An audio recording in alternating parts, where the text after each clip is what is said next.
కొత్త చుడిదార్ ప్యాంట్‌కి బట్టలు ఉతికేటప్పుడు వేరే డ్రెస్ కలర్ అనేది ఈ విధంగా అంటేసింది. మొత్తం గూడా మరకలు మరకలు అయిపోయిందనమాట ప్యాంట్ మొత్తం.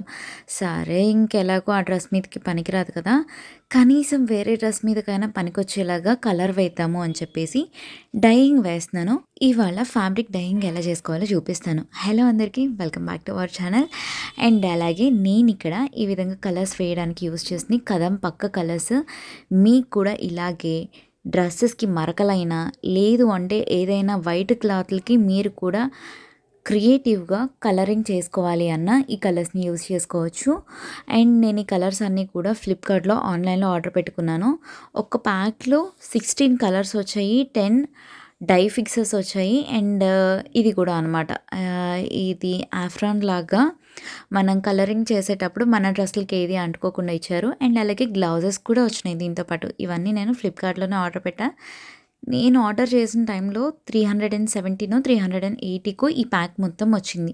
అండ్ ఇప్పుడు డైయింగ్ ప్రాసెస్ ఏంటో చూపిస్తాను. ఒక బకెట్‌లోకి బాగా వేడిగా ఉన్న నీళ్ళు తీసుకొని, దాంట్లోకి 1 లేదా 2 టేబుల్ స్పూన్లు సాల్ట్ అనేది వేశాను. సాల్ట్ వేసిన తర్వాత, ఉప్పు వేసిన తర్వాత బాగా కలిపిన తర్వాత ఈ కలర్ ప్యాకెట్ నేను ఏదైతే కలర్ వేయాలి అనుకుంటున్నానో ప్యాంట్‌కి, ఆ కలర్‌ని ఈ విధంగా వేడి వేడి నీళ్ళల్లో కలిపేస్తున్నాను. ఈ విధంగా కలిపినప్పుడు ఉండలు చుట్టకుండా ఉండడానికి కలర్ మొత్తం వేసేసి నీట్‌గా దేనితో అయినా తిప్పుకోవాలనమాట. కలర్ బాగా కలవాలి. కలర్ నీట్‌గా కలవకుండా ఉండలుండలుగా ఉంది అంటే డ్రెస్‌కి కూడా ప్యాచెస్‌గా కలర్ అంటిద్ది. సో, నీట్‌గా ఈ విధంగా కలిపేసుకోవాలి. మొత్తం కూడా హాట్ వాటర్‌లోనే ఈ ప్రాసెస్ చేయాలి. నేను ప్యాంట్‌కి వేద్దాం అనుకున్నది వైలెట్ కలర్. అసలు వైలెట్ కలర్‌లోనే ఉందా లేదా చెక్ చేద్దామని చెప్పేసి పక్కన వైట్ బోర్డ్ ఉంటే దాని మీద పెట్టి చూసాను అట్టముక్క మీద.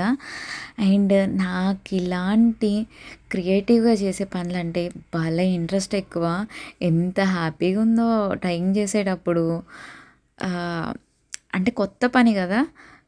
క్రాఫ్ట్ లాంటిది కదా ఇది కూడా. చక్కగా ఇంట్రెస్టింగ్‌గా చేస్తున్నా అనమాట. ఈ విధంగా ప్యాంట్‌కి కొంచెం కలర్ వేసి చూసాను. ఓకే. బానే అతుక్కుంటుంది. నేను తీసుకున్నది కాటన్ ప్యాంట్. సో, కాటన్ ప్యాంట్‌కి బానే అతుక్కుంటుంది కలర్ అనేది. ఈ విధంగా హాట్ వాటర్‌లో నీట్‌గా డిప్ చేసుకోవాలి. కలర్ మొత్తం ఈ ప్యాంట్‌కి పెట్టేలా. చూసారు కదా! మొత్తం కూడా డార్క్ పర్పుల్ షేడ్‌లోకి మారిపోయింది. బట్ వాష్ చేసిన తర్వాత కొంచెం కలర్ అనేది తగ్గుతుంది. నాకింత డార్క్ షేడ్ అవసరం లేదు. నాకు డౌటొచ్చింది. ఇది కరెక్ట్‌గా డార్క్ పర్పుల్‌కే ఎళ్తుందా? లేదంటే మళ్ళీ బ్లూ షేడ్ అయిపోతుందా? అని జెప్పేసి.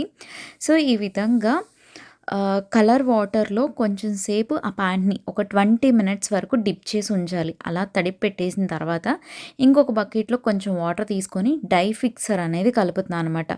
డై ఫిక్సర్ ప్యాకెట్స్ చూపిచ్చా గదా! ఆ ప్యాకెట్‌ని ఒకదాన్ని ఓపెన్ చేసి ఒక ప్యాకెట్ మొత్తం ఒక కొంచెం నీళ్ళలోకి అంటే బకెట్ హాఫ్ కన్నా కూడా కొంచెం తక్కువగానే ఉన్నాయి నీళ్ళు.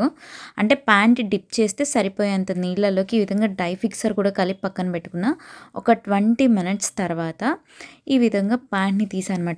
కలర్ పూర్తిగా ప్యాంట్‌కి పట్టేసింది. ప్యాచెస్ లాగా లేకుండా అంటే మడతల్లో కూడా కలర్ అంటాలి అని చెప్పేసి మధ్య మధ్యలో నేను క్లాత్‌ని అటు ఇటు తిప్పా అనమాట. సో, ఈ విధంగా కలర్ మొత్తం పూర్తిగా పట్టేసిన తర్వాత కలర్‌లో నుంచి తీసి డై ఫిక్సర్ ఉన్న వాటర్‌లోకి ఈ విధంగా డిప్ చేశా అనమాట. ఈ విధంగా పెట్టేసి మళ్ళీ ఇంకొక 20 మినిట్స్ అలా వదిలేయాలి. ఎందుకంటే కలర్ పూర్తిగా ఫిక్స్ అయిపోవడానికి. ఇవి నార్మల్ నీళ్ళే అండి. Tap water. చన్నీళ్ళల్లోనే డై ఫిక్సర్ అనేది కలిపాను. సో, ఒక 20 మినిట్స్ తర్వాత ఈ విధంగా ప్యాంట్‌ని తీసేస్తే దీనికి ఉన్న యాక్సెస్ కలర్ మొత్తం పోయింది. ఎంతవరకు కలర్ ఉండాలో అంతవరకు వచ్చింది. అండ్ వాష్ చేసినప్పుడు ఇలా డార్క్ పర్పుల్ షేడ్‌లో ఉంది కదా! ఎండిపోయిన తర్వాత కరెక్ట్ షేడ్ వచ్చేసిందనమాట.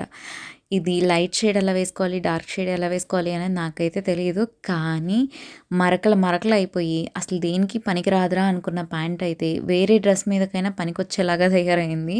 నేనైతే హ్యాపీ. అండ్ దారం కలర్ అయితే చేంజ్ అవ్వల.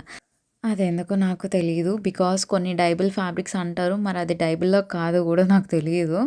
అండ్ నేను ఇంకొక ఫ్యాబ్రిక్ మీద ట్రై చేద్దాము అని చెప్పేసి ఈ ప్యాంట్ ప్రాసెస్ మొత్తం కంప్లీట్ అయిపోయాక సేమ్ అదే వాటర్‌లో వేరే క్లాత్‌ని డిప్ చేశాను. ఆల్రెడీ ఫస్ట్ ఒక ప్యాంట్‌ని పెట్టేసాం గదా! ఆ ప్యాంట్ కలర్ మొత్తం పీల్చేసుకుందో, లేకపోతే ఇది ఫ్యాబ్రిక్ టైప్ తేడా వల్లనో డార్క్ వైలెట్ షేడ్‌కయితే రాలేదు. ఈ విధంగా లైట్ లావెండర్ షేడ్ లాగా వచ్చిందనమాట. But okay. నేనైతే సాటిస్ఫైడ్ అండి. ప్యాంట్ అయితే కలర్ చేంజ్ అయింది. బట్ క్లాత్ అనేది ఎక్స్‌పెరిమెంట్. డిఫరెంట్ టైప్ ఆఫ్ క్లాత్‌కి కూడా కలర్ పూర్తిగా పడుతుందా లేదా అనేది చూసాను. టెస్ట్ ట్రైల్ ఇది. But okay. మొత్తం బానే ఉంది. మీకు కూడా ఈ కలర్స్ కావాలి అంటే డిస్క్రిప్షన్‌లో లింక్ ఇచ్చా. అండ్ కామెంట్స్‌లో పిన్ చేసి పెట్టాను చూడండి. ఆ లింక్ పైన క్లిక్ చేస్తే మీకు ప్రొడక్ట్ అనేది ఓపెన్ అయ్యిద్ది. మీకు కూడా కావాలి అనుకుంటే కొనుక్కోవచ్చు. అండ్ ఈ వీడియో ఎలా అనిపించింది అనేది కామెంట్ చేయండి. ఇలాంటి వీడియోస్ ఇంకా చూడాలి అంటే సబ్స్క్రైబ్ చేసుకొని పక్కనున్న బెల్ ఐకాన్ ప్రెస్ చేసి ఆల్ అని ప్రెస్ చేయండి. Thank you. బై.